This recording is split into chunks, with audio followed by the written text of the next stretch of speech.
자, 오늘 기술 통계량 첫 번째 시간입니다. 자, 통계학에는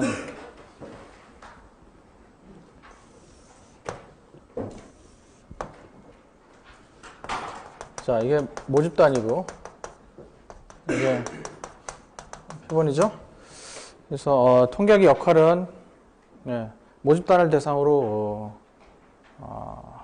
할 수 없거나 가능하더라도 비용과 시간이 너무 많이 들 경우가 대부분이기 때문에 표본, 즉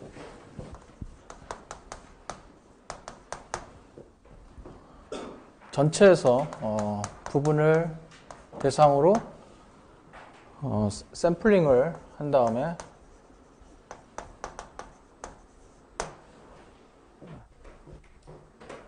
다시 즉 샘플링에서 나온 이 표본을 근거로 해서 모집단에 대한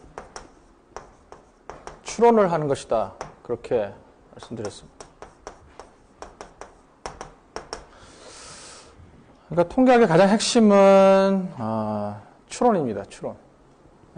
추론인데 지금 우리 교재 오늘부터 나올 거는 기술 통계량이라고 하는 거라서 뭐에 해당되는 거냐면 추론의 준비 작업이 되겠어요.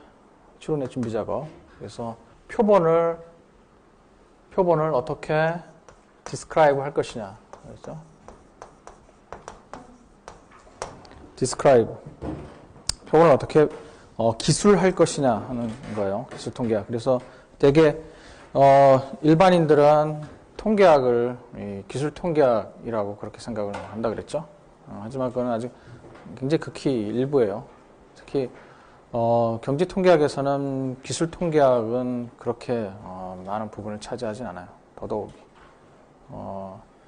설문조사를 할 필요 없이 대부분 이미 준비되어 있는 경제 데이터베이스를 활용을 하기 때문에 이 기술 통계량 부분은 그렇게 중요하지 않습니다. 즉 이 샘플링을 통해서 표본을 어떻게 구성하느냐 하는 부분이 제일 첫 작업인데 일단 그 작업이 거의 필요 없기 때문에 그 부분이 사실 중요하고 많이 차지하는데 경제 통계에서는 그러한 일이 상당 부분 줄어들기 때문에 이런 기술 통계량 부분이 상당 부분 그 전체에서 비중이 많이 줄어들게 된다. 그래서 기술 통계량. 자, 그래서 우리 교재 제목도 자료의 요약과 중요한 기술 통계량 이렇게 되어 있습니다. 그래서 나온 대로 기술 통계량이 하는 역할은 이 집단을 기술하는데 어떻게 기술하겠어요? 썸머리를 해야 되겠죠? 썸머리를 어떻게 썸머리를 할 것인가? 그래서 집단을 나타내는 방법은 여러 가지가 있어요. 그래서 우리가 직관적으로 많이 알고 있는 어떤 집단을 대표하는 값, 평균이라고 하는 거예요. 이게 가장 우리가 일반 사람들도 가장 많이 알고 있는 그러한 기술 통계량입니다. 그리고 더 나아가서 조금만 더 생각해보면 아무리 통계학을 접하지 않았던 그런 사람이더라 하더라도 전혀 교육을 받지 않더라도 일단 데이터를 보면 어떻게 하고 싶어 하는가? 어떻게 하고 싶어요? 이걸 태뷸레이션이라고 표로 만들고 싶어 해요. 표로. 뭔가 데이터가 한눈에 확 들어오고 그래서 금방 이 데이터 성격이 파악이 되면 예를 들면 데이터가 한 10개밖에 안 된다 그러면 굳이 테이블을 그린다거나 거기서 평균값을 구하거나 하는 그런 절차들이 거의 전혀 필요가 없어요. 그러면 어떻게 하면 되느냐? 그냥 보기만 하면 되죠. 보기만 하면 돼요. 근데 데이터 개수가 수천 개, 수만 개, 요즘 같은 경우는 몇십만 개. 이렇게 넘어가기 시작하면 눈으로 봐서는 전혀 감을 잡을 수가 없어요. 그 집단의 특성에 대해서. 그래서 태뷸레이션을 하고 싶어 하죠. 그래서 그 다음에 이제 한 단계 더 나가면 이걸 이제 그림을 그리고 싶어 한다. 그림으로 나타내고 싶어. 그래서 지금까지 한 내용을 얘기하면 기술 통계량의 기본은 세 가지로 요약이 될 수가 있어요. 기술 통계량의 기본은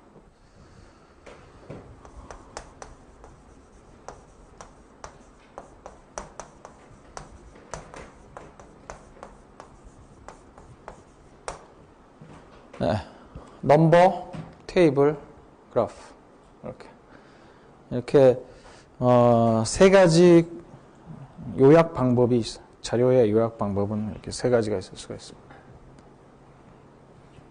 그래서 우리가 이 세 가지를 차근차근 어떻게 할 것인가 하는 걸 이제 배우게 됩니다. 그리고 이제 데이터 사이즈가 늘어나면 필히 손계산은 이제 불가능하기 때문에 엑셀에 도움을 받아서 계산을 하게 됩니다. 물론 이제 데이터는 데이터베이스가 안 갖춰져 있을 경우에는 우리가 이제 데이터를 입력해서 넣어야 되는 그런 또 절차가 있죠. 자, 그러면 제일 먼저 지금 나오고 있는 게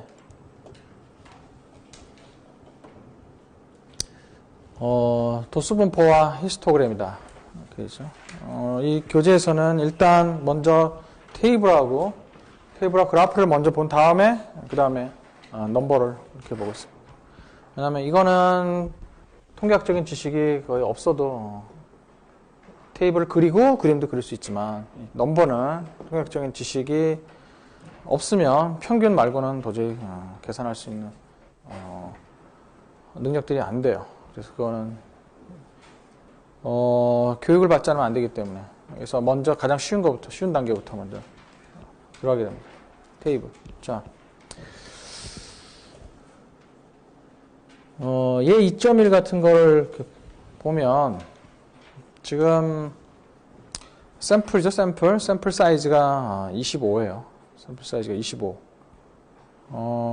지금 은행에서 25명의 고객들을 대상으로 서비스 받을 때까지 기다린 시간 다니는 분이고 웨이팅 타임이죠. 그래서 이렇게 25개의 데이터 포인트를 얻었다.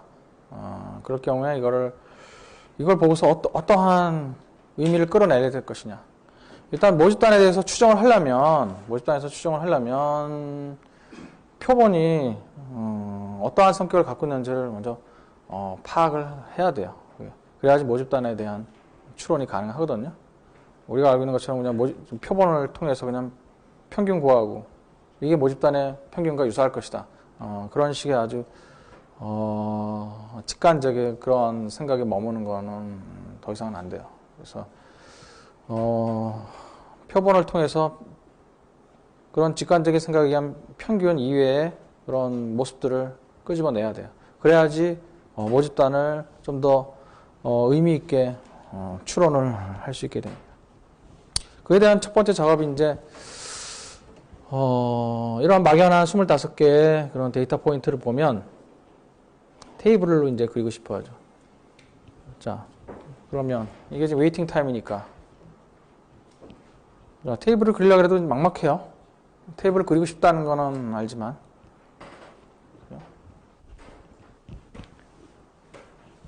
중고등학교에서는 테이블을 어떻게 그릴 것인가에 대한 교육은 안 해요. 그냥 테이블이 주어져 있다 막 이렇게 하고서. 근데 실제는 그렇지 않아요. 여러분들이 이제 테이블을 만들어야 되고 그래프를 만들어야 되고 누가 주어지고 뭐 그런 게 아니란 말이에요. 자, 그래서 물론 이제 통계 패키지 같은 데 보면 테이블도 만들어주고 그래프도 만들어주지만 그게 뭐 데이터를 집어넣어주면 저절로 만들어지고 그런 게 아니에요. 뭔가 거기다가 테이블의 성격, 그래프의 성격 같은 걸 자기가 어떻게 테이블을 그려라, 어떻게 그래프를 그려라 이렇게 인풋을 집어넣어 줘야 돼요. 그러니까 테이블을 어떻게 작성하고 그러면 어떻게 그려야 된다는 거를 알아야 돼요. 특히 자, 그에 대한 시발점 테이블. 자, 이렇게 하면 이게 지금 웨이팅 타임이니까 그림을 그린다면 어떻게? 여기다 이제 대기 시간을 넣고 대기 시간을 몇 개의 그룹으로 나눠요. 몇 개의 그룹으로. 이걸 이제 계급 구간이다. 뭐 그렇게 얘기하죠. 이거를 계급 구간. 영어로 표현한 거하고는 좀 틀려요. 영어로서는 이거를 여러분들 엑셀을 쓰려면, 물론 엑셀이 한국말로 번역이 되어 있기 때문에, 쓰는데 큰 어려움은 없지만 어떤 경우는 약간 직역을 해갖고 이상한 뉘앙스가 나와요. 그래서, 영어 표현을 같이 알아두면, 이게 이걸 직역한 거라는 걸 쉽게 알 수 있기 때문에. 반드시 거기서, 이런 통계학적인 용어를 정확하게 쓰진 않아요. 엉뚱한 용어를 갖다 쓰는 경우도 있기 때문에 잘 알아서 판단을 해야 돼요. 대개 경우는 통계학 용어에 맞게 번역들을 제대로 했는데 아닌 경우도 심심치 않게 나오기 때문에 그래요. 인터벌 위드스라고 그렇게 합니다. 계급 구간. 그러니까 인터벌을 나눈다는 얘기죠. 이거를. 그러면 이제 인터벌 위드스를 어떻게 나눌 거냐 하는 그게 문제죠, 지금. 아무 생각 없으면 아무 생각이 없게 돼요, 진짜로. 아무 생각이 없으면 아무 생각이 없게 돼요. 여기서 지금 교재에서 예로 달아놓은 건 뭐냐면 계급 구간의 넓이를 거기 맨 밑에 여기 보시면은 최대값하고 최소값을 먼저 구한 다음에 그거를 대략 몇 개의 구간으로 나누자. 이것도 뭐 상당히 주관적이죠. 객관적으로 몇 개의 구간으로 나눈다. 그건 또 없고요. 그런 절대적인 기준은 없어요. 여기는 5개의 구간으로 나누겠다. 그러면 계급 구간의 넓이는 4.6 정도로 잡으면 되지 않겠나요? 4.6은 정수가 아니기 때문에 보통 지금 이러한 경우는 물론 이제 데이터 자체가 소수로 나와 있으면은 그렇지만 이게 이렇게 정수로 나와 있을 경우에는 계급 구간 자체도 이렇게 정수로 끊어야 돼요. 그래서 한 5 정도로 하겠다. 뭐 4로 하면 안 되느냐? 그런 절대적인 기준은 없지만 딱 봐서 부자연스럽게 5로 하면 거부 반응이 없지만 그 나머지 숫자로 하게 되면 예를 들어 3이다 뭐 7이다 그렇게 하면 왜 그렇게 했는지에 대해 사람들이 궁금증을 갖게 되기 때문에 인터벌 위드스를 이렇게 나눴을 때 사람들이 하여금 궁금증을 안 갖도록끔 즉 자연스럽게 받아들이게끔 계급 구간의 넓이를 잡아야 돼. 예를 들면 사람들은 괜히 5의 배수로 하면 자연스럽다 생각하잖아요. 50 아니면 10, 20 그런 단위 아니면 4등분 25, 50 숫자가 점점 커지면 이런 식으로 왜 그렇게 나누는지 모르겠지만 사람들이 그거에 대해서는 거부 반응을 보이지 않기 때문에 이렇게 하는 거예요. 그래서 5로 인터벌 위드스를 잡아요. 그러면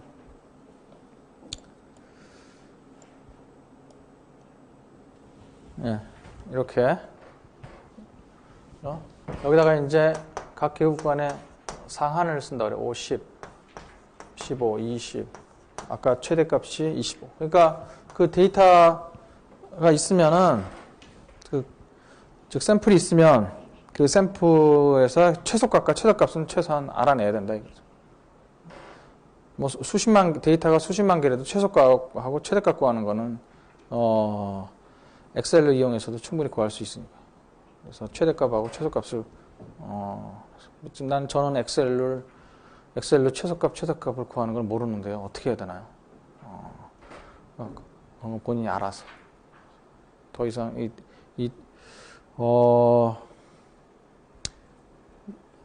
하나하나 뭐 하나 나왔을 때 나 이게 해결이 안 되면 그 다음 단계 못 넘어가겠다. 이런 식으로 하면 통계학에서는 굉장히 곤란해요.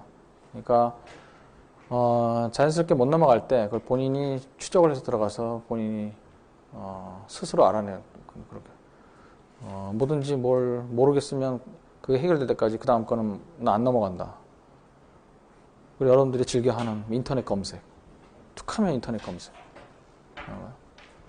그러니까 요즘 뭐 그래서 학생들 도서관에 책들도 잘 안 봐요. 무조건 모르겠다 싶으면 저희 그때는 도서관에 가서 책을 뒤져보고 이렇게 했는데 여러분들 무조건 인터넷 검색해요. 그러니까 지식들이 굉장히 불완전하고 짤막짤막하고 자꾸 학생들이 용어 위주로 자꾸 뭔가 처음 보는 용어가 나온다 그러면 무조건 인터넷 검색으로 들어가는 거예요. 그러니까 용어가 좀 처음 나오는 용어라도 그냥 그거를 익숙해지면 되는 거예요. 익숙해지면. 근데 그거를 뭐든지 그 define 해가지고 definition에 의해서 자꾸 집어넣으려고 하다 보면 그게 잘 연결이 안 된단 말이에요. 자, 계급 구간. 이런 걸 마주할 때, 계급 구간. 인터넷 검색, 계급 구간. 이런 식으로 하면 곤란해요. 아시겠죠? 그냥 여기서 나오는 용어들을 그냥 자연스럽게 그냥 받아들이고. 아시겠죠?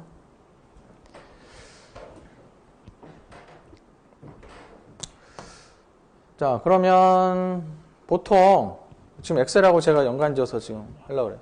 계급 구간을 정할 때 엑셀에서는 우리가 인풋으로 넣어줘야 된단 말이에요. 그러니까 자기가 알아서 구간을 나눠서 자기가 무슨 인공지능이 있어갖고 데이터를 집어넣어주면 자기가 알아서 구간을 적당하게 나눠서 그런 식의 통계 패키지는 이런 기술 통계량에서는 없어요. 대부분 만약에 그런 게 있다 그러면 자기가 원하는 거를 보지 못하게 돼요. 그래서 결국 자기가 원하는 걸로 그릴 수밖에 없게 돼요. 물론 기본적으로 제공해 주는 게 있긴 있어요. 자기가 알아서. 근데 그런 게 별 도움이 안 돼요. 그래서 이 계급 구간을 얼마로 나눌 건지에 대한 거를 제가 자꾸 프랙티스를 해서 그에 대한 감을 익혀야 돼요. 이게 계급 구간이 달라지면 어떤 식으로 그림이 자꾸 표현되나, 어떤 게 어색하고 어떤 게 어색하지 않나, 이런 걸, 그런 느낌을 자꾸 받아야 돼요. 그래서 엑셀에서 보면 그래서 자기가 그 계급 구간에 상한 값을 넣어줘야 돼. 그래서 하한이 아니고 상한. 그러면 당연히 여기는 이제 프리퀀시가 되겠죠. 도수라고 하는 거예요. 이 구간에 속하는 거 했어요.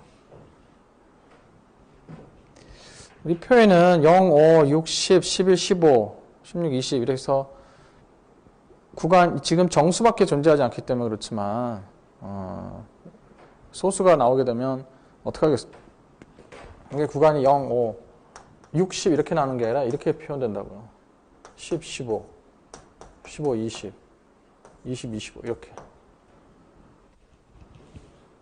그러면 이제 구간을 이게 경계선을 포함하느냐 포함하지 않느냐 어떤 거 이게 어떻게 처리가 되느냐.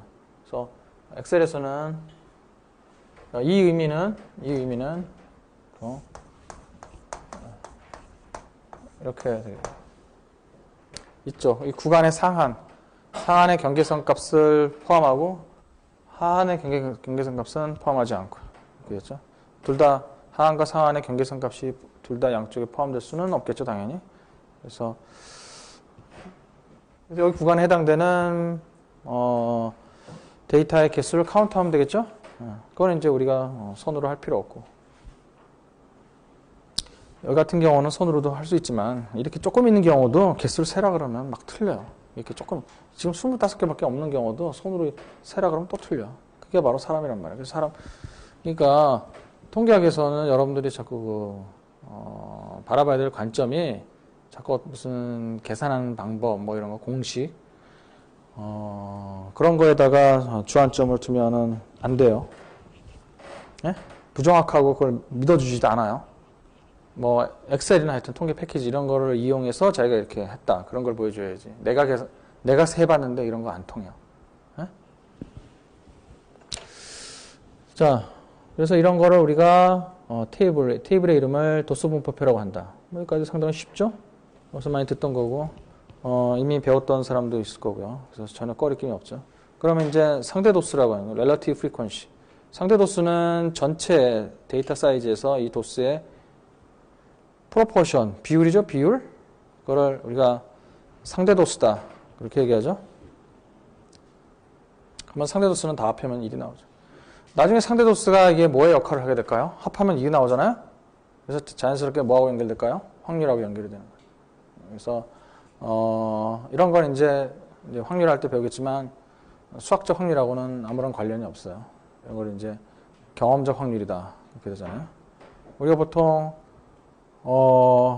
이런 데이터를 만들고 나면 뭐라고 얘기를 하게 되냐면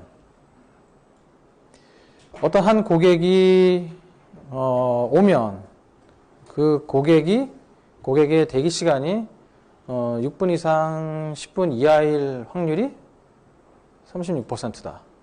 이렇게 얘기를 한다. 그래서 확률을 무슨 주사위를 던졌을 때, 뭐 동전 던졌을 때, 뭐 주머니에서 뭐 구슬 꺼낼 때 하는 그런 식의 그런 확률 계산 안 해요. 그런 거는 경험적 확률이라고 안 그런다 그랬잖아요. 그거는 데이터 없이 머릿속에서 계산을 해서 나오는 그런 거죠. 그런 이제 수학적 확률이다. 근데 불행히도 학부 수준의 통계학에서는 수학적 확률의 비중은 아주 낮다. 여러분들이 그렇게 시간을 많이 투자해서 배웠던 수학적 확률은, 그리고 여러분들이 아마 거의 경험이 없던 그런 경험적 확률이 학부 수준의 경제통계학에서는 대부분을 차지하게 된다.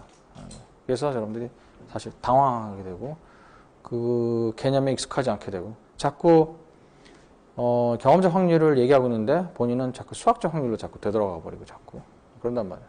그래서 한 가지 이제 예를 들면 지금 상대도수가 나왔습니다. 상대도수가 나중에 확률로 분명히 연결되니까 그때 그거에 우리가 프리퀀시 테이블에서 배웠던 그런 상대도수구나 하는 거를 떠올리시면은 상당히 성공한 거예요. 그거를 못 떠올리고 다시 또 이게 또 까먹고 거기서 또 확률을 하고 이걸 연결시키지 못하면 불행한 거예요. 학생들이 가끔 아무리 이 상대도수에 대한 그런 확률을 얘기해줘도 또 갑자기 신경 쓸 수 없는 환경에서 뭘 물어보면 다시 또 수학적 확률로 넘어요. 내일 주가가 오늘 주가가 어떤 특정 종목의 주가가 오르고 내리는 거는 반반 아니냐. 오를 확률 반, 내릴 확률 반. 결국 오르거나 내리거나 둘 중 하나 아니냐. 확률은 반반이다. 그렇게 생각하거든요. 주가가 오르는 거하고 주가가 내리는 건 수학적 확률하고 아무런 관련이 없어. 그건 수학적 확률을 계산할 수 있는 문제가 아니에요. 그걸 어떻게 수학적 확률을 계산해? 주가가 어느 특정 종목의 주가가 오르고 내리는 걸 어떻게 수학적으로 계산해? 그렇게 하면 무조건 돈 벌기? 그런 게 어딨어. 그래서 그런 걸 이제 경험적 확률이라고 그래요. 과거 데이터를 갖고서 그 데이터를 근거로 해서 거기서 확률을 뽑아내게 됩니다. 그래서 여러분들이 지금 여기 도수분포 히스토그램을 하는 이유가 뭐 도수분포표를 한번 잘 그려보자, 히스토그램을 그림을 한번 그려보자, 이게 목적이 아니에요. 지금 전혀 이게 우리의 타겟은 나중에 추론 통계학에 있다고요. 그래서 이 2장에서 배우는 기술 통계량들 전혀 확률을 안 쓰고 좀 얘기를 한단 말이에요. 이게 바로 전혀 확률이란 용어를 안 쓰고 이미 확률이라는 걸 얘기하고 있다는 거를 여러분들이 사실 아셔야 돼요. 그래서 이거를 나중에 확률하고 전부 다 확률로 다 바꿔갖고 이 기술통계량을 죄다 다 바꿔버려요. 확률을 동원해갖고. 그래서 그거에 대한 준비 작업이지 이 기술통계량 자체가 여러분들의 목적은 아니다 하는 거야. 그러니까 지나치게 신경 쓰지 마시라 하는 얘기입니다. 이게 통계학의 전부라고 생각하고 오해하지 말라 그런 겁니다. 자, 이제 이 테이블을 그림으로 옮겨놓은 것을 우리가 히스토그램이다 그렇게 얘기를 합니다.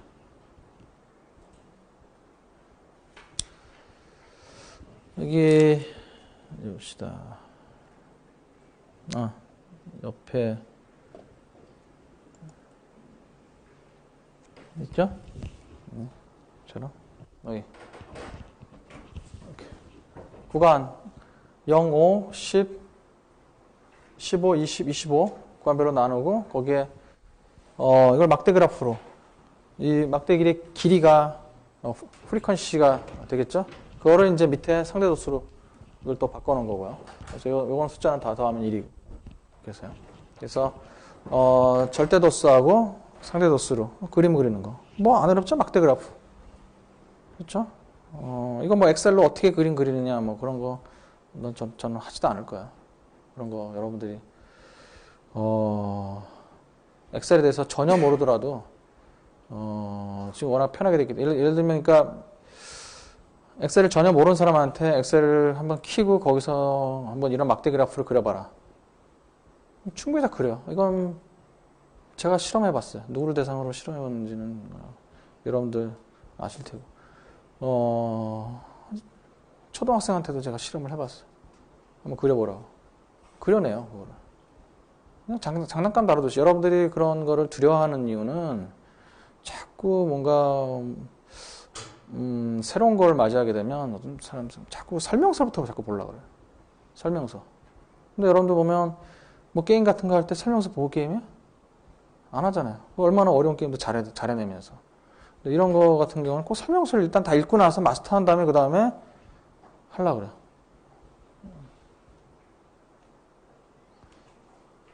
전혀 저도 그렇게 엑셀을 배워본 적도 없고요. 그래서 대부분의 사람들이 그렇게 배우는 게 더 효과적이에요. 그러니까 저는 설명서 없이 그냥 무조건 맞닥뜨려 갖고 거기 메뉴식으로 아주 요즘 굉장히 잘 돼 있기 때문에 거기 헬프키 도움말도 돼 있고 그러니까 그런 거를 그러니까 스스로 그 안에서 다 해결하게끔 준비가 돼 있기 때문에 그런 식으로 자꾸 해결하는 버릇을 키워야 됩니다. 자, 그래서 엑셀 자체에서 어렵게 그리고 뭐 어렵게 이런 탭을 만드는 건 안 하고 그냥 저는 그냥 아주 쉽게 하는 거 그런 거. 좀 이따 볼 거는 아예 뭐 전혀 지식 없이 이걸 한번 해봐라 그런 거는 아니고 그런 거는 좀 다루지도 않고 그거보다 좀 한 단계 좀 더 나가서 뭔가 좀 사전 지식이 없으면은 그릴 수 없는 그런 방법 뭐 그런 것만 저는 다루겠습니다.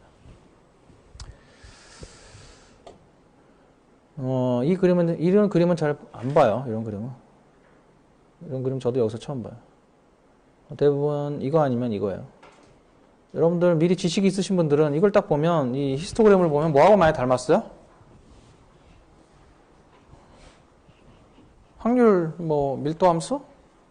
확률 함수하고 많이 닮았죠?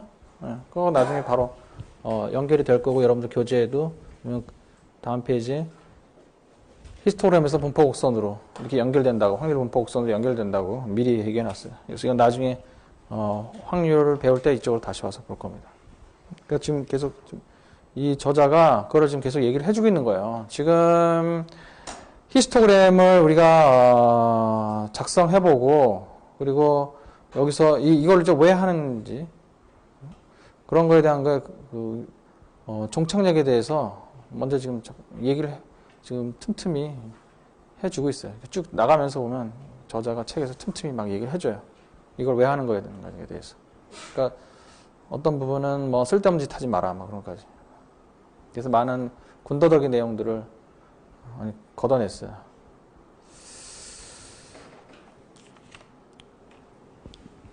자. 그러면 여기서 엑셀에서 프리퀀시 테이블하고 히스토그램을 그리는 거를 좀 보겠습니다. 이거는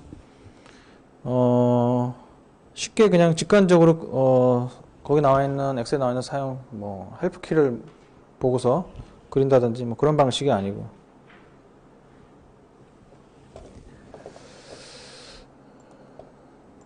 여기 이제 수업 카페에 보시면은 여기요 2장 프로 엑셀 파일이라고 있어요. 여기 들어가시면은 어떻게 처음에 접근해야 되는지에 대한 게 있습니다. 엑셀에서 기본적으로 제공해주는 메뉴 갖고는 안 되기 때문에 뭔가 추가적인 메뉴가 필요해요. 그런 거는 이제 엑셀에서도 자체적으로 처음부터 보이지 않고 뭔가를 좀 추가적으로 설치를 해야지만 그 메뉴가 나타나. 자, 여기 보세요. 뭐 이렇게 쭉 돼 있는데 이거는 여러분들이 스스로 혼자 해보실 때 한번 해보시라고 한 거니까 제가 앞에서 빠르게 진행되더라도 그 용도로 쓰는 거니까 나중에 기억이 잘 안 나시면 이 순서대로 해보시면 됩니다. 물론 엑셀 2007하고 엑셀 2010하고 조금 틀린데 아주 조금만 틀려요. 처음에 들어가는 단계에서 좀 틀려요. 벌써부터 이런 걸 보면 지금 마음의 부담을 확 갖고서 지금 하시는 분도 있을지 모르겠는데 그러면 안 돼요. 아시겠죠? 자꾸 이런 거 할 때 막 겁을 집어먹고 하시면 안 돼요.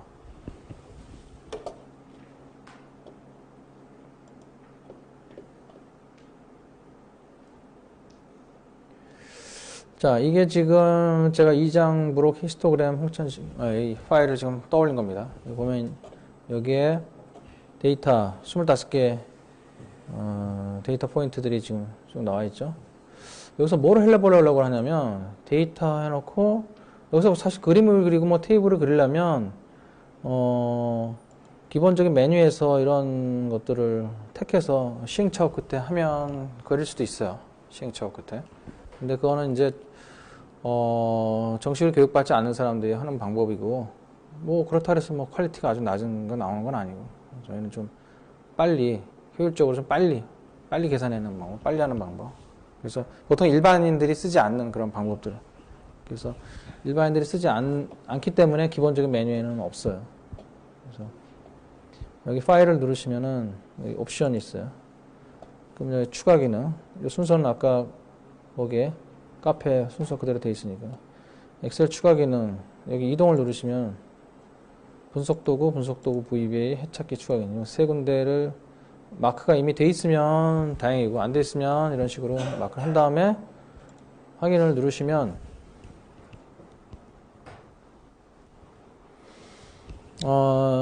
지금 보면 설치가 여기는 상당히 빠르게 진행됐네. 어떤 경우는 느리면 좀 아무리 오래 걸려도 한 1분 이상은 안 걸려요.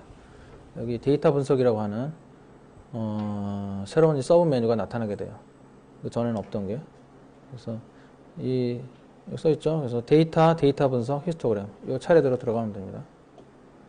그래서 데이터 처음 메인 메뉴에서 데이터, 그 다음에 서브 메뉴에 데이터 분석, 그 다음에 여기서 통계 데이터 분석 이렇게 나오죠.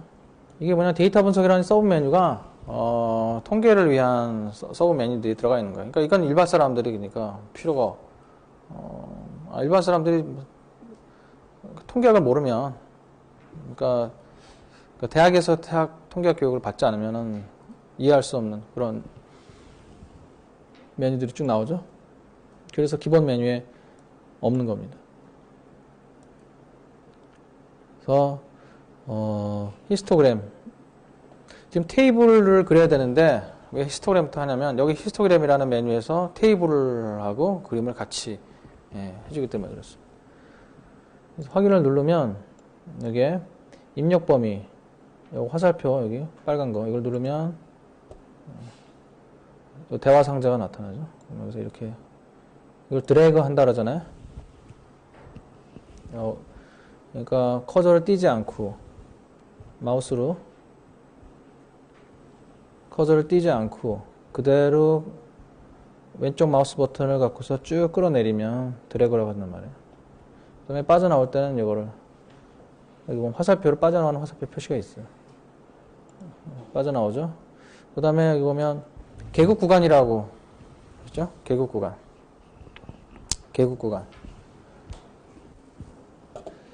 그러니까 개국 구간을 유저가 표시를 해줘야 된단 말이에요. 저는 여기다가 지금 개국 구간 5, 10, 15, 20, 25 아까 그랬잖아요. 개국 구간의 상한을 엑셀에서는 요구한다고. 그래서 이건 제가 미리 써놓은 거예요. 그러니까 이거는 자기가 이 작업을 하다 보면 무턱대고 들어가다 보면 내가 개국 구간의 상한값을 안 썼구나 해갖고 이렇게 하다 만약에 안 써있으면 다시 빠져나와야지 뭐. 이렇게 빠져나와서 이거 만약에 자기가 안 썼다 그러면 안 썼다 그러면 자기가 일일이 다시 또 여기다가 쳐넣어야 되죠.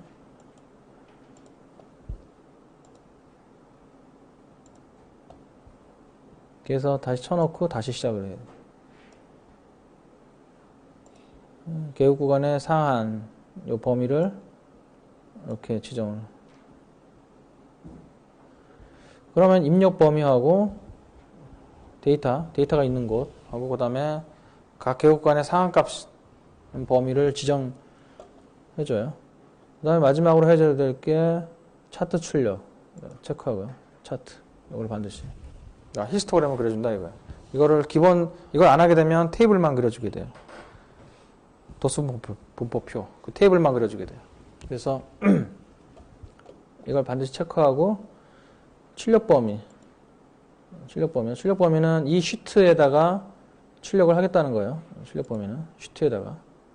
그래서 비어있는 시트 그쪽 부분에 아무 셀이나 지정해주면 그 근처에다가 아웃풋을 보여주게 돼요. 새로운 워크시트라고 하는 거는 여기 다른 워크시트를 바꿔서 거기다가 아웃풋을 뿌려주게 되고요. 그래서 확인을 하면 이렇게.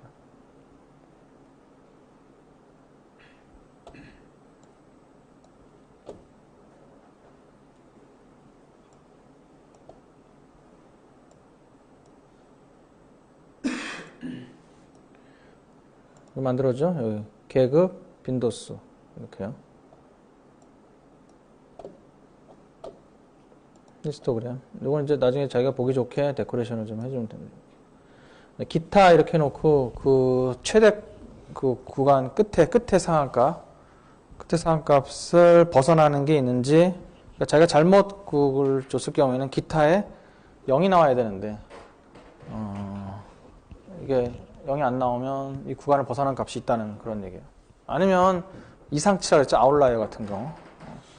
전혀 이 그룹의 전체적인 거하고 관련 없이, 예를 들어서 웨이팅 타임이 여기서 25분 이상 걸린, 예를 들면 뭐 갑자기 누가 와갖고 어떤 할아버지가 막 어떤 분이 와갖고 직원하고 막 싸우고 막 그래가지고 1시간 이상 걸려. 그런 식의 거는 데이터 안에는 들어가 있지만 그런 건 전혀 성격이 다른 거기 때문에 그런 건 자기가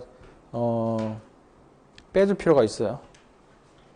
그런 거는 이제 이런 기타 안에 들어가도록 그렇게 하게 됩니다.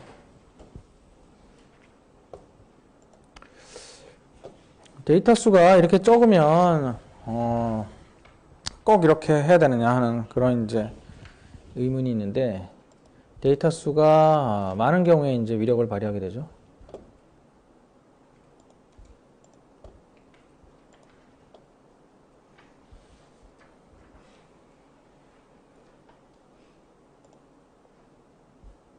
여기 기술 통계량 엑셀 템플릿 이거 아닌가?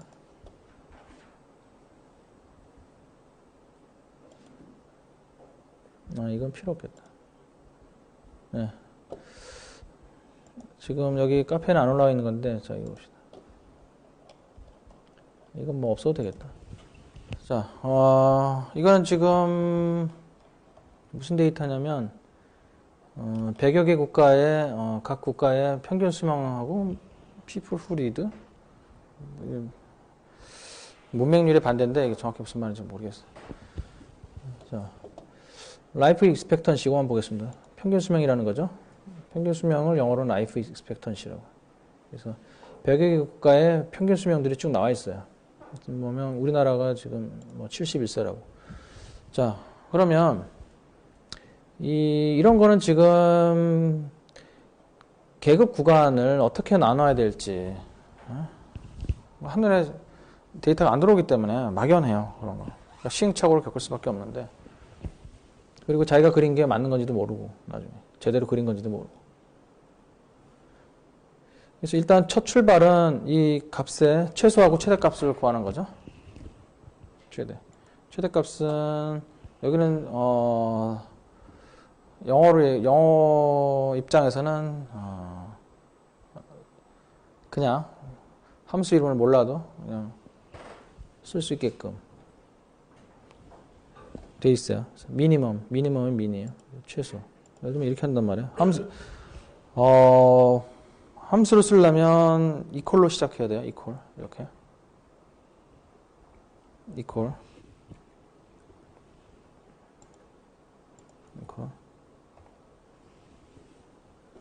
그래서 min. 그러면 m으로 시작되는 걸 이렇게 하나하나씩 나온단 말이에요. min. 그리고 최소값을 구합니다. 이런 식으로 도움말도 나오고 최소값을 구합니다. min하고 가로 열고 이렇게. 아니면 뭐 이렇게 해도 되고, 전혀 뭐 모르겠다 그러면 굉장히 친절하게 잘 돼 있단 말이에요. 이퀄하고 여기 fx가 이게 함수 삽입이라고 이렇게 나오거든요. 함수. fx를 누르면 여기요.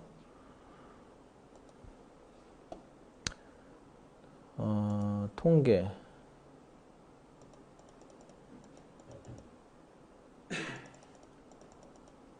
이거 뭐냐? min. 최소값을 구합니다. 이걸 이용해서 할 수가 있어요. 근데 뭐 이런 거 정도는 생각이 안 나기가 사실 더 힘들어요. 최소하면 이게 영어로 커뮤니케이션을 해야 되니까 미니멈이란 영어 단어가 안 떠오르면 그 사람 이상한 사람. 이게 치다 보면 나오기 때문에 이렇게 하고 데이터를 쭉 드래그 해갖고 이렇게요. 이렇게 해도 되고 너무 많으면 드래그 하는 것까지도 힘들죠?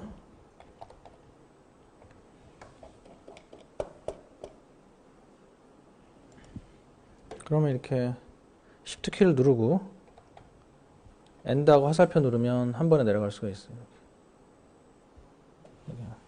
뭐 최소값 그런 식으로. 최대값은 마찬가지 그런 식으로 맥스가 그렇죠. 그래서 최소하고 최대값 구하면 계급 구간의 상한을 그래서 저는 45부터 80까지 해서 45에서 80까지 해서 이렇게 5 간격으로 이렇게 그래서 5 간격으로 45에서 80까지 5 간격으로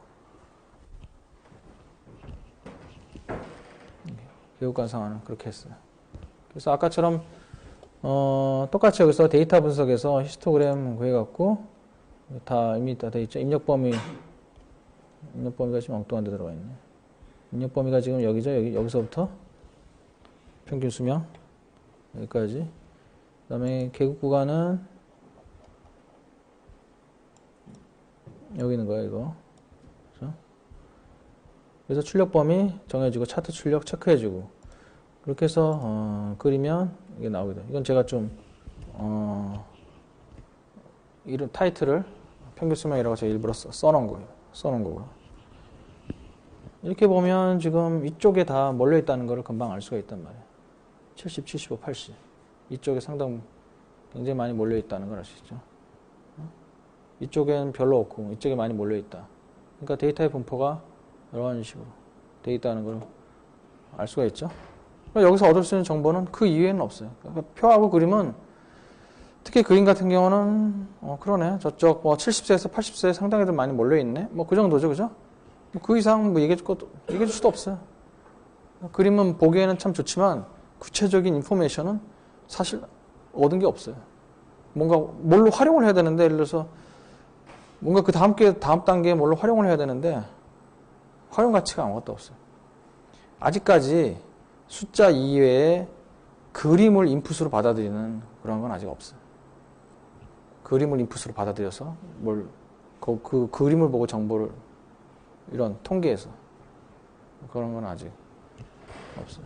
이로써 이런 걸 해석해주고 그런 건 아직 없어요.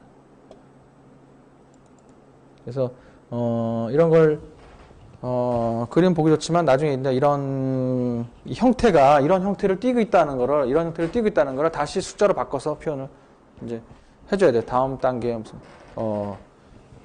전개를 해나가려면. 여기서 프리퀀시 테이블하고 히스토그램 그리는 거 봤는데 통계 패키지라는 거는 주로 이제 어떤 식이냐면 통계 패키지가 이제 맛을 이제 여러분들이 이제 맛을 좀 보여주기 위해서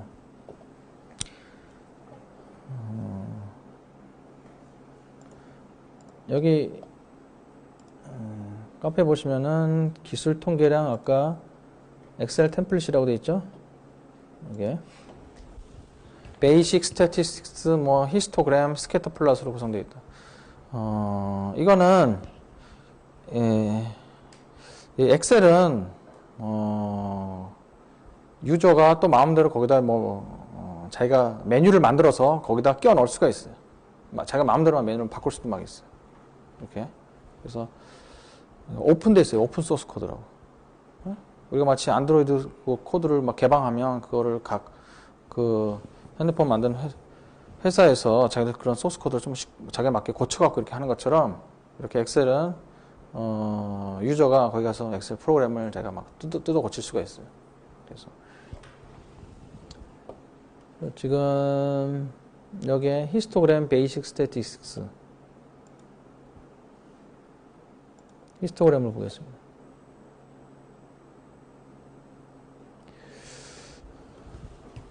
자, 지금 이게 무슨 데이터인지는 여러분들이 아실 필요가 없고, 그래서 데이터 사이즈가 42다. 그러면 이 히스토그램을, 여보세요. 프리퀀시 테이블하고 히스토그램을, 이건 엑셀을 뜯어 고친 거예요. 이렇게. 그래서 보면, 보세요. 인터벌 위드스를 자기 유저가, 자기 마음대로 고칠 수가 있어요. 10이었죠? 근데 5로 바꾸면 이렇게.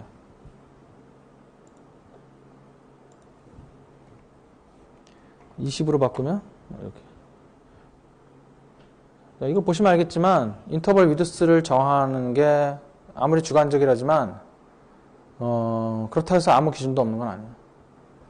이거를 예를 들어서 2 이렇게 해봐요.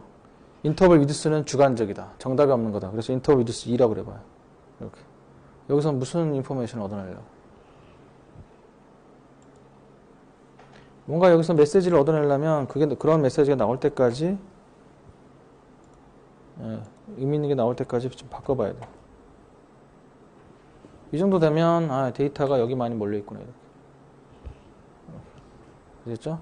그래서 여러분들은 이제 중간 시험 때도 이런 문제가 이제 프리퀀시 테이블하고 히스토그램을 만들어라 하면 인터벌 위드스를 이제 제가 정해야 되는데, 그렇다 해서 여러분들 마음대로 정답이 없다 그래서 마음대로 하면 되지 않느냐, 그런 식의 생각을 가지면 안 돼요.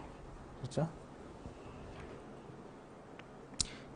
지금 그림만 봤는데 여기 지금 이거를 인터벌 위드스를 바꿔주면 여기 프리퀀시 테이블도 바꾸죠. 지금 이렇게 자동적으로 바뀌게끔. 이게 다 지금 엑셀 내에서 지금 이루어지고 있는 거예요. 지금 다른 통계 패키지가 아니라 엑셀 내에서 지금 이루어지고 있는 거예요.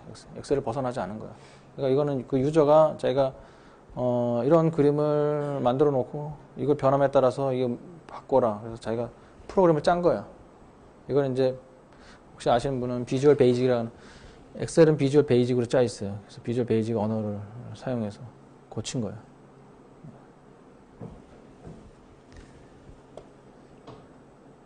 그러면 이거를 우리가 이용하는 방법은, 자, 그러면 이 데이터를 싹 지워버려도 되고, 이렇게 되면 또 에러가 날 수가 있으니까. 뭐 이렇게 해도 되긴 될 거야, 아마. 자, 우리 데이터를 여기다가 집어넣어 보겠습니다. 아까 그 은행 대기 시간이요. 그러면 이 데이터를 카피를 해갖고, 카피를 해서 아까 거기다가 넣으면 돼요. 근데 붙여넣기 할 때 여기다가 붙여넣기가 어딨냐, 붙여넣기 해서 반드시 값 붙여넣기를 해야 돼요. 혹시라도 무슨 공식 같은 게 따라오고 이상한 게 따라올 수 있기 때문에 값 붙여넣기를 해야 돼요. 이렇게 하면 들어오죠. 그래서 이거를 우리가 원하는 거에 맞게 조정을 해줘야 되죠. 아까 첫 값이 0이었죠. 0이고 저희가 끝값을 25로 했나? 그랬죠? 인터벌 위드스는 5로 하고 그랬죠? 이렇게 하면 편하게 그릴 수가 있죠.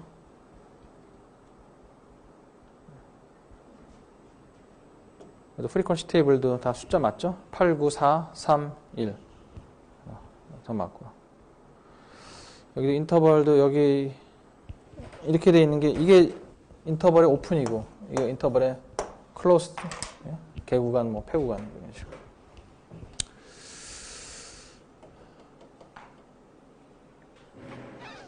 네. 그러니까 사실 뭐 어떻게 그리느냐, 프리퀀시 테이블을 어떻게 만들고, 사실 뭐 어떻게 이 히스토그램을 그리느냐 하는 그런 거는 사실 하등 중요하진 않아요. 점점 편하게 유저들이 할 수 있게끔 통계 패키지에서 이 맛을 본 거예요.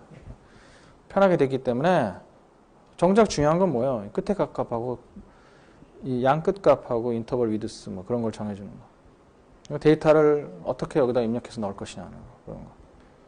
그런 것들이 더 중요한 거. 자, 그래서 거기서 끝나는 거는 사실 도대체 왜 했냐 그런 거죠. 그거는 데이터를 왜 요약을 했느냐. 그러니까 표본을 통해서 모집단을 추론하기 위해서 요약을 한 건데,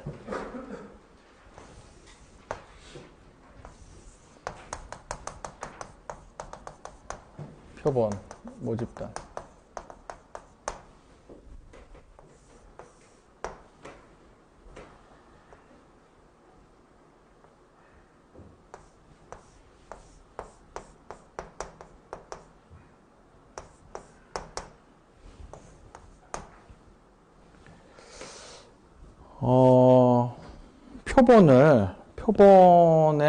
표본의 분포.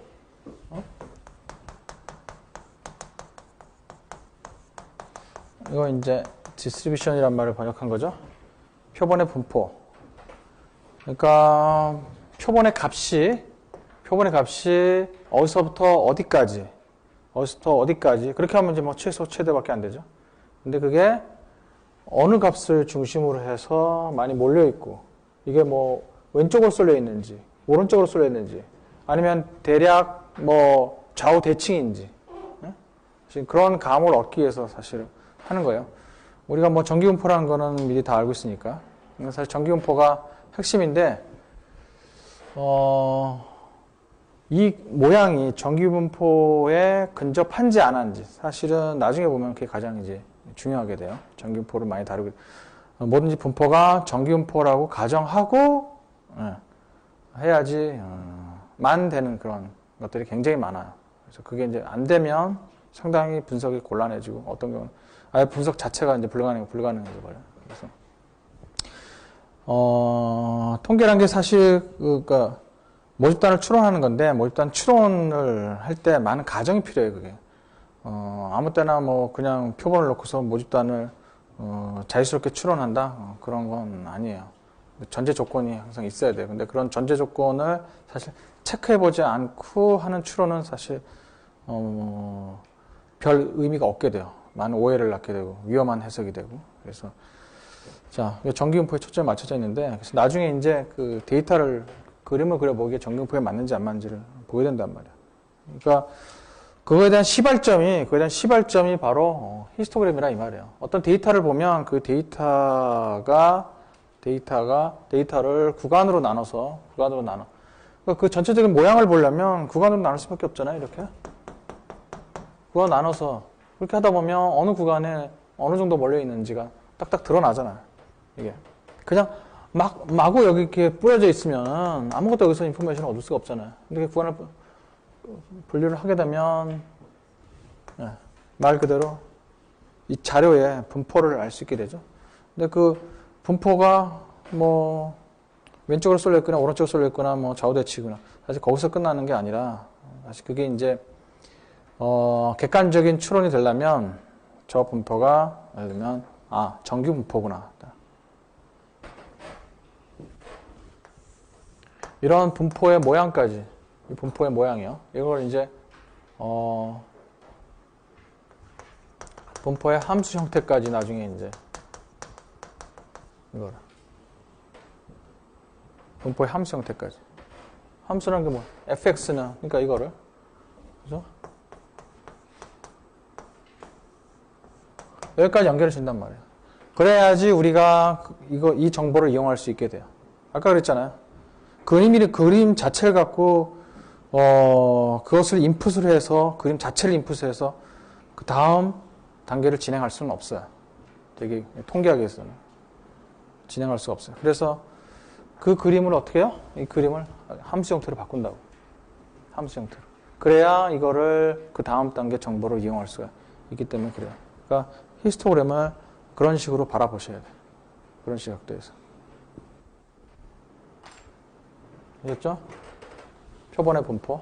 왜냐하면 이 표본의 분포, 이 표본의 모양이라는 것 자체가 그랬잖아요. 표본은 샘플링을 굉장히 잘해야 된다. 모집단과 닮은 표본이 나오도록끔 샘플링을 잘해야 된다. 그게 뭐냐면, 그래야지 이 표본의 이 분포가, 이 표본의 분포가 이 모집단의 분포하고 닮을 수 있기 때문에 그래요.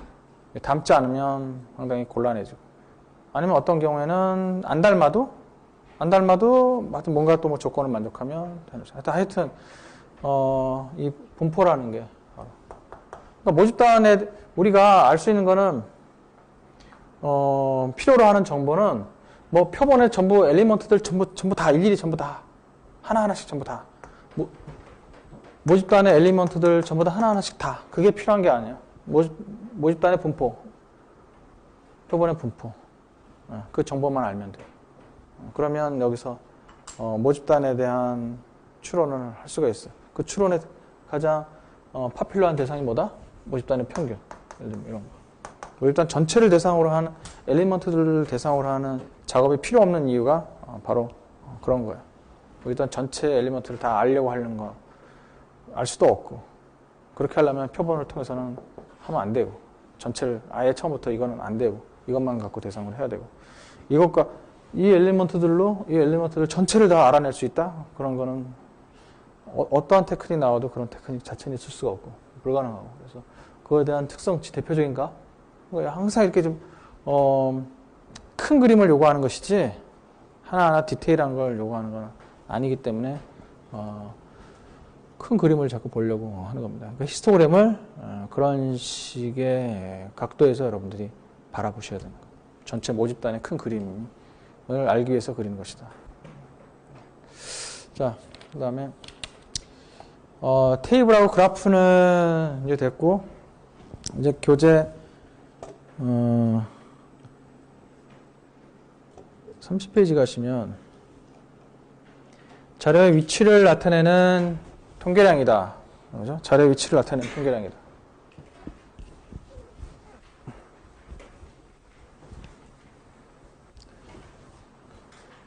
사실 여기서 우리가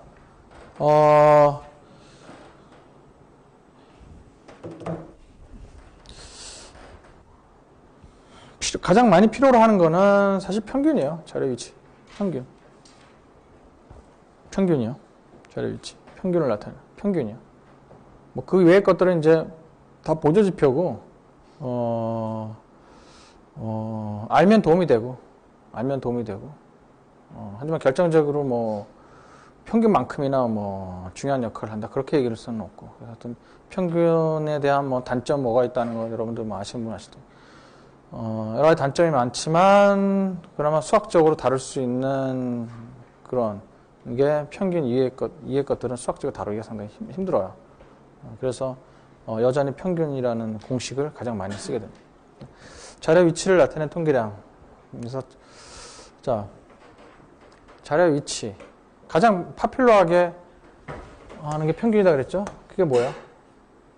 더 전 단계 분류로 얘기하면 이거를 센츄럴 텐던시다. 평균이란 거는 이런 센츄럴 텐던시를 나타내는 통계량 중에 하나다. 그 중에서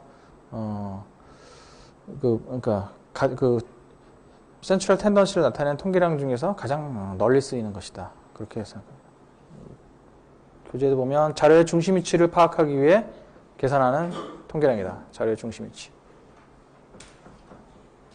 왜 자료의 중심 위치에 대해서 이렇게 관심이 많을까요? 사람들이. 왜?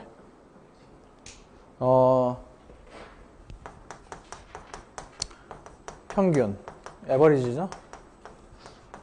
이렇게 얘기하지만 보통 일상생활에서는 평균이라는 말보다 더 많이 쓰는 용어가 있어요. 여러분들이 그걸 잘 평균하고 연관 지어서 구체적으로 생각을 안 해봐서 그렇지. 그냥 통계적인 용어가 아니고 일상적인 용어라고 생각해서 그렇지. 표준이라고. 스탠다드. 왜 평균이 스탠다드일까요? 뭐든지. 왜? 거기에는 반드시 전제가 있어요. 어떤 전제? 아까 그래서 히스토그램을 항상 그 전체 분포의 분포를 나타내는 모양이다. 어느 부분에 데이터들이 많이 몰려 있는지. 그게 가장 궁금한 거거든요. 예? 그래서 분포는 항상 대개의 경우에 다 그렇다는 건 아니고 대개의 경우에 가운데 부분에 많이 몰려 있기 때문에 이걸 우리가 정기분포라고, 정기분포 모르는 사람은 없기 때문에. 근데 지금까지 정기분포 말을 한 번도 들어본 적도 없고 들어봤어도 무슨 정기분포가 뭔지 모르겠다면 상당히 본인 상태가 심각한 거예요. 자, 정규분포. 그래서 이걸 뭐 보통 이걸 벨 쉐입이라고도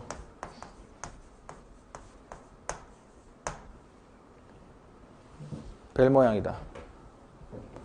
또 한 가지 모양인데 마운드 쉐입이다. 뭐 그런 것도. 자, 그래서 이 평균이란 거는 이 분포의 모양상 대개의 경우에 이렇게 왜 이렇게 대개 분포가 이렇게 표현됐는지 그거는 확실히 모르겠어요. 모르겠는데 뭐 발견된 현상이 그래요. 왜 그런지 모르겠는데 항상 뭐든지 에버리지 평균적인 사람들이 제일 많아요. 극단적으로 양극단에 있는 사람들은 그 숫자가 그렇게 많지 않아요. 왜 그런지 모르겠지만 왜 그렇게 세상이 만들어졌는지 모르겠지만 그래서 항상 평균에 있는 사람들끼리 그 항상 제일 치열한 거 아니에요? 여기 있는 사람들은 아예 일찌감치 포기하고 딴 일 알아보고 이쪽 사람들은 상당히 편하게 지내고 이쪽에 항상 많이 몰렸기 때문에 항상 피곤해요. 이쪽에 있는 사람들이 항상 경쟁이 치열하고 그냥 뭐 죽을 때까지 고생하면서 사는 거죠. 이쪽이.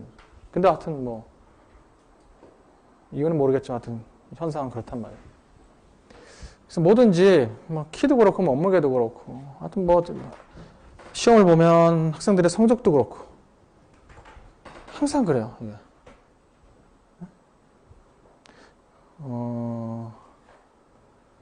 뭐 난이도를 조절해서 하게 되면 예를 들면 잘하는 사람끼리 예를 들면 뭐 각 대학에서 1%에 드는 학생들끼리 막 모여갖고 같은 전공하는 새끼들 시험을 치르게 한다. 그럼 난이도를 조절하겠죠? 좀 어렵게 내겠죠?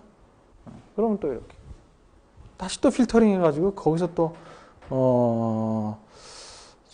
서울하고 지방에 있는 또 학생들끼리 또 상위 1%인 학생들끼리 또 하여튼 계속 어떤 식으로 필터링 하든 간에 문제의 난이도를 계속 높여가면서 필터링을 하게 되면 점수의 분포는 항상 이렇게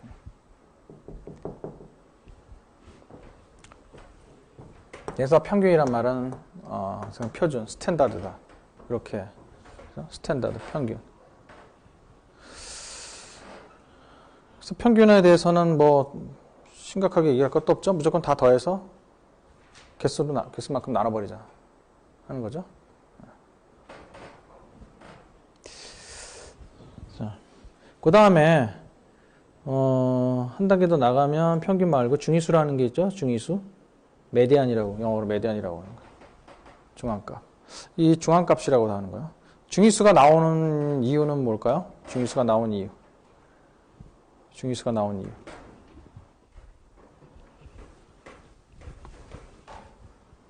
예를 들면 이런 거요. 100. 세 개의 숫자의 평균. 이런 거는 계산해 볼 필요 없어요. 100 더하기 200 더하기 300 나누기 3. 이런 식으로 평균 구하면 그 학생은 아직도 평균에 대한 개념이 안 잡혀 있는 거예요. 이건 200이에요. 가운데 값. 그죠? 100하고 300. 나누기 하면 200 나오잖아요. 아직도 모르겠죠? 그냥 이걸 3개 다 더해서 3으로 나누는 게 아직도 편하죠? 자. 100. 근데 200. 여기다가 10만. 이렇게 봐요. 이거 평균. 이거 아마 평균이 대략 3만 얼마가 막 나올 거예요. 그죠? 그럼 이거의 평균이 3만이라 그러면 예를 들면 이게 어떤 학생의 예를 들면 1년 동안 용돈이다. 그렇게 되면 이런 경우는 사람들이 다 수긍하겠지만 평균값에 대해서 수긍하겠지만 이런 경우에 이 두 사람이 이걸 수긍을 하겠어요? 이 사람도 수긍을 못할 거고 이 사람도 수긍을 못하고 그렇죠? 그래서 평균이라고 하는 거는 이렇게 무조건 값을 더해서 그 개수만큼 나누다 보니까 어떤 이런 걸 이상치라고 그랬잖아요. 이상치. 나머지 그룹하고 동떨어지는 값이 거기 껴버리게 되면 그 전체 평균치를 좌지우지하게 되고 이쪽으로 끌려가게 된단 말이에요. 이상치 끌려가게 되고 x가, 예를 들면 분포가 이렇게 돼 있다. x의 분포가 이렇게 돼 있다. 평균은 어디 와 있을까요? 평균은 여기 와 있을까요? 여기? 여기보다 왼쪽? 오른쪽? 이쪽에 데이터 개수가 많으니까 평균이 이쪽으로 와 있을까요? 평균은 그 데이터 사이즈가 얼마나 많이 있느냐가 중요한 게 아니에요. 예를 들어서 여기에 전부 다 있고, 여기 전부 다 있고, 여기에 딱 하나가 동떨어져 있다. 그래도 평균이 이쪽으로 쏠리게 돼 있어. 네? 이쪽 값을 더해서 나누다 보니까 이쪽으로 평균 값이 쏠릴 수밖에 없다고요. 이쪽에 아무리 사람이 많아도. 물론 이제 극단적으로 아주 많게 되면요, 예를 들면 여기가 뭐 100만 명이고 여기는 자기 딱 한 명이다. 그러면 이쪽으로 확 쏠리지만.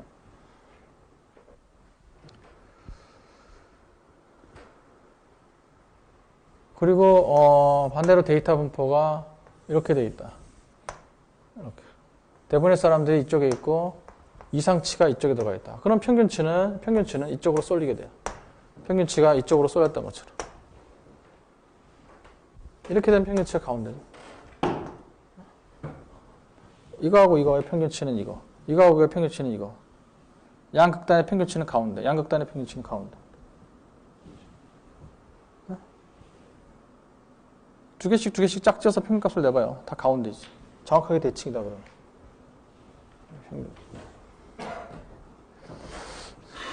자, 그래서 평균은 이런 문제가 있기 때문에 이런 경우에 특히 이제 소득 같은 경우에는 평균치가 이런 왜곡된 정보를 줄 수가 있기 때문에 메디안 값을 보조 지표로 반드시 써놔요. 평균 얼마고, 그렇다고 평균 버리는 건 아니고 평균값 얼마, 중앙값 얼마 이런 식으로. 그래서 소득 간에 굉장히 차이가 많다. 이럴 경우에는 소득이 많은 사람들이 갑자기 이렇게 그쪽 평균치를 왜곡시킬 수가 있기 때문에 중앙값이라는 걸 쓰게 됩니다.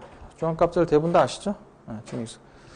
자료를 크기 순으로 정리해갖고 딱 가운데 위치해 있는 값. 이거 중앙값은 얼마야? 200이죠? 이거 중앙값은 얼마? 200. 정 가운데 있는 값. 중위수. 메디안이라고 그랬죠? 가운데. 그러니까 무조건 여기서는 이 값 자체는 중요하지 않아요. 값 자체가 중요한 게 아니라 그냥 순서만 중요해요. 순서만. 작은 것부터 큰 것까지 그냥 나열해서 순서만 중요해요. 이게 이렇게 크게 차이가 나는데도 그건 뭐 하등에 영향이 없어요. 이 집단하고 이 집단은 중위수가 똑같아요. 200, 200. 왜? 순서만 따지지 이 값 자체는 중요한 게 아니기 때문에 그래요. 아시겠죠?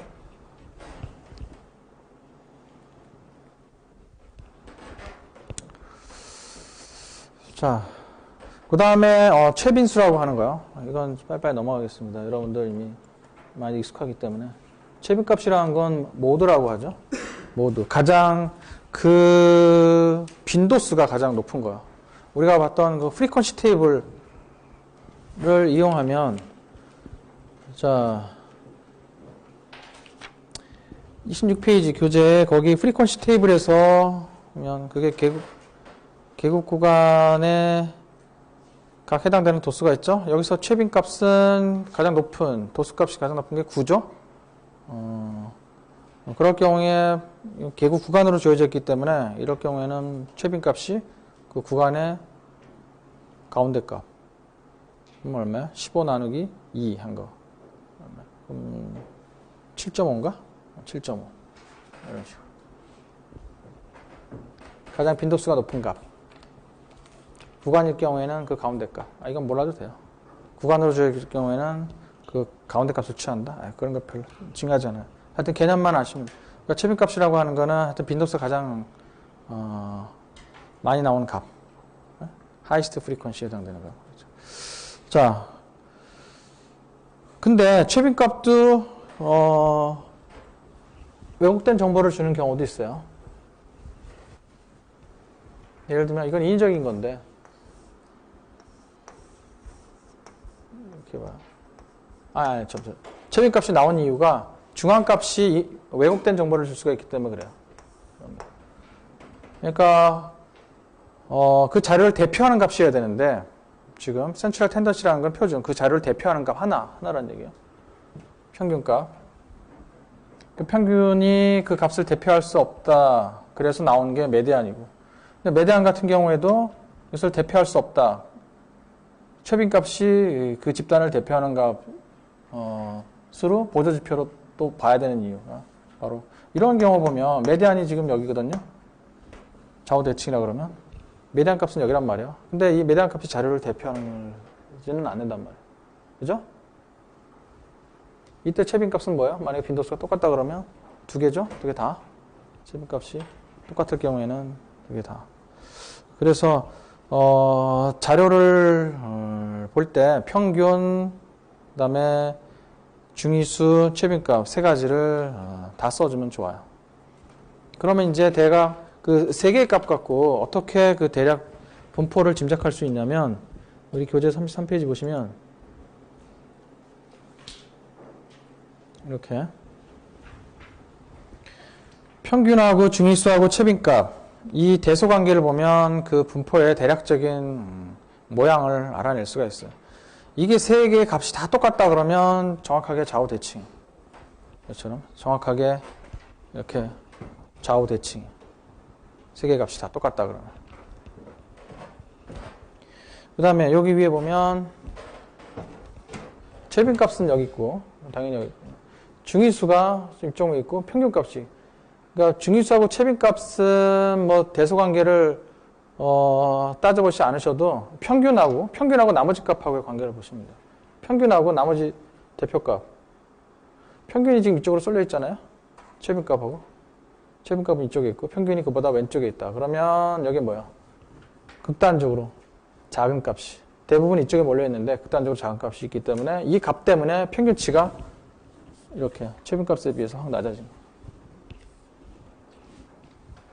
또 헷갈리죠? 여기 몇 개 없는데 왜 평균이 이쪽으로 가나? 여기가 많으니까 평균이 이쪽으로 갈 것 같은데. 헷갈리죠? 아까 보세요. 아까 10만이라고 했던 거. 그 값 하나 때문에 평균이 그쪽으로 확 쏠려버리잖아요?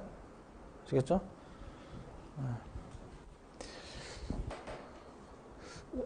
자, 여기서도 보면 지금 이쪽에 극단적인 값들이 몇 개 있죠? 극단적인 값들이. 대부분 다 이쪽에 몰려 있는데 극단적인 값들이 여기 있죠? 그러면 이 극단적인 값 때문에 평균이 최빈값보다 커지게 돼요. 평균값은. 최빈값은 그 도수만 따지게 되고 몇 개 있느냐. 중위수는 순서를 따져서, 가운데 있는 값만 따지고 그 값 자체는 안 따진단 말이에요. 근데 평균은 그 값을 전부 다 더해서 나누잖아요. 그러니까 그 극단적인 값들이 아주 작거나 아주 크면 그게 전체적인 값을 좌지우지한단 말이에요. 네? 그래서 평균값을 이렇게 오른쪽으로 쏠려 있을 경우에 평균값이 왼쪽으로 가고 왼쪽으로 쏠려 있을 경우에 평균값이 오른쪽으로 쏠리게 될 수밖에 없는. 헷갈리죠? 한번 곰곰이 더 생각을 해보세요. 그러니까 이거는 여러분들이 그림만 갖고 자꾸 생각하지 마시고, 에? 직관 갖고 해결할 생각하지 마시고 자꾸 숫자를 한번 넣고 한번 본인이 한번 그 평균값하고 최빈값 중에서 한번 계산해 보든지 아까 제가 했던 것처럼 그런 식으로 숫자를 넣어서 한번 엑셀 갖고 한번 계산을 해보고 그림도 한번 그려보고 이렇게 한번 해보세요. 그래야 감이 생기게 돼요. 자, 그 다음에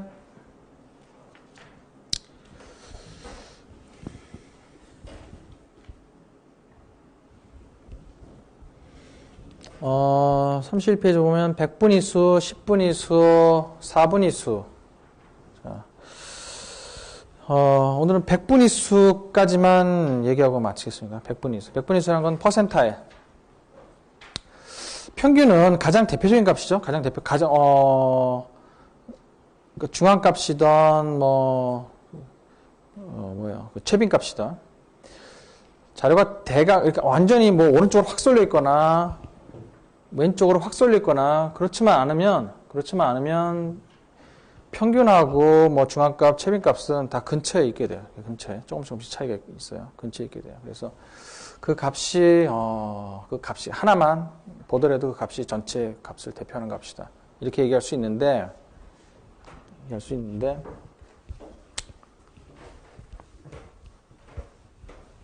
데이터가 굉장히 사이즈가 큰 경우에는 미리 그거를 어떻게 평균하고 중앙값만 갖고는 데이터가 너무 클 경우에는 너무 많을 경우라서 좌우 대칭이더라 하더라도 요 값 말고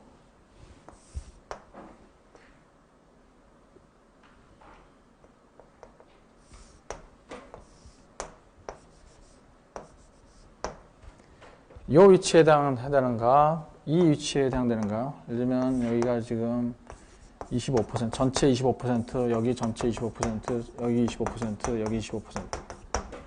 전체 4등분을 해서 요 위치에 있는 값이 뭐고, 요 위치에 있는 값이 뭐고, 추가적으로 정보가 궁금할 때가 있어요. 그러니까 데이터가 워낙 많이 있기 때문에 이거 하나만 갖고 이 많은 사람들이 이걸 다, 그러니까 평균값 하나만 제시한다는 거는 그게 이 집단을 대표한다고 하는 거는 나머지 값들은 다 이제 무시해버리겠다고 하는 거예요. 그러니까 나머지 값들이 전부 이 값하고 전부 다 비슷하다 이렇게 해버리는 거예요. 그냥. 근데 그렇게 하기에는 데이터가 10만 개, 뭐 100만 개 막 이렇게 있으면은 모든 거를 이 평균값하고 다 비슷한 걸로 그렇게 해버리기에는 그 평균값에서 벗어나는 것들이 너무 그 사이즈로 봤을 때 너무 많기 때문에 10만 개라 그러면 여기에 25,000개, 여기 25,000개 너무 많기 때문에 그래서 그럴 경우에는 데이터가 클 경우에는 어떻게 하냐면 이렇게 예를 들면 요 위치에 해당되는 숫자, 요 위치에 해당되는 숫자도 같이 주게 돼요. 예를 들면 상위 25%에 해당되는 그러한 경계선에 있는 수치, 하위 25%에 해당되는 그러한 수치 이런 것도 같이 제공해 주게 돼요.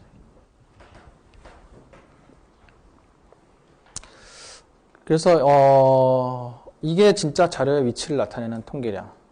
그러니까 위치가 정중앙에 있는 거 그것뿐만 아니고 좀 더 세분해서 나눠서 자료가 워낙 많으니까 세분해서 나눠서 각각의 하위, 상위의 위치를 좀 더 세분해서 그 위치에 해당되는 숫자를 표현해주고 싶은 거야.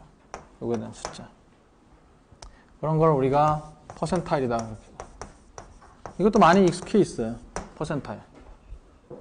원래 퍼센트라고 하는 게 퍼센타일에서 나오는 숫자니까요. 퍼센트. 그러니까 데이터에 이것처럼 하위 25%에 해당되는 상위 25%에 해당되는 그 경계선에 있는 값은 무엇이냐? 하위 25%. 25%의 경계선에 해당되는 숫자는 무엇이냐? 더 자세하게 이 위치 값을 더 자세하게 제공해주면 시험 성적 같은 것들을 보고 자기 위치가 어느 정도 되잖아요. 수십만의 사람, 수험생들이 있는 경우에 그런 경우에 내 점수가 전체에 어느 정도 되느냐 그거를 파악할 때 굉장히 유용해요. 예를 들면 수십만 명, 내가 전체 10만 명 아니면 뭐 예를 들면 그렇게 간단하게 끝나지 않고 뭐 11만 몇천 명 막 이렇게 하면 11만 몇천 명 중에서 내가 3만 몇 등이다 하면 그 자체 갖고는 사실 별로 도움이 안 돼요. 어떤 식으로 그거를 바꿔주는 게 좋아요?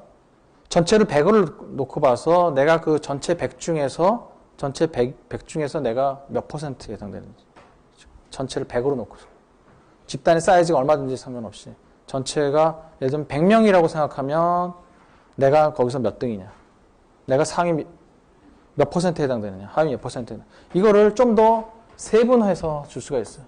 그걸 퍼센타일이라는 게 뭐냐면 이걸 100등분 한다는 얘기예요. 100등분.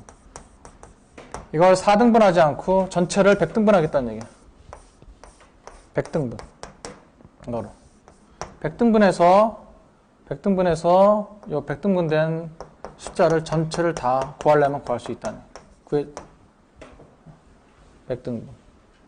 그래서 한 100개 정도의 숫자가 주어지겠죠. 그 위치에 해당되는 게 1%씩 끊어서 1%, 2%, 상위 1%, 2%, 3%, 4% 거기다 위치를 다 줄 수 있다 그거야. 그래서 우리 교재에서도 뭐 수능 시험 그런 데서 보면 도수분표를 무슨 1점 단위의 도수분표를 발표하고 있다 어쩌다 뭐 그런 게 결국은 이런 것도 100개의 숫자를 주면 100개 상위 1%부터 시작해서 여기 하위 1%에 해당되는 숫자를 주어지면 그러면 한 100개인가요? 99개인가요? 네? 99개인가? 그렇죠? 그러면 100등분하면 숫자는 99개가 나오죠. 2등분하면 숫자를 하나 주면 되니까 99개 숫자를 쫙 주어주면 그 해당되는 위치를 주면 자기 점수 갖고 내가 상위 몇 퍼센트 해당되는 거를 그 100개의 숫자만 주어지면 알 수가 있단 말이에요. 그 위치에 해당되는 쉽게 알 수가 있어요. 그렇게 할 수도 있고 아니면 거꾸로 내 점수를 보고 내 점수가 상위 몇 퍼센트에 해당되느냐. 그러니까 내 점수보다 높은 사람이 상위 몇 퍼센트냐. 아니면 내 점수보다 낮은 사람이 하위 전체 몇 퍼센트냐. 그 숫자를 줄 수도 있고. 그걸 우리는 이제 퍼센타일 랭크다 그러는데. 그래서 퍼센타일 혹은 퍼센타일 랭크 이런 걸 주면 전체를 100을 기준으로 해갖고 전체를 100을 기준으로 하고 해서 어떤 숫자의 특정한 위치를 알아낼 수가 있어요. 전체에서 내가 어떤 위치를 차지하는지 그런 걸 알아낼 수가 있어요. 그런 걸 우리가 백분위수다 그렇게 얘기합니다. 네, 오늘 여기까지 하겠습니다. 고맙습니다.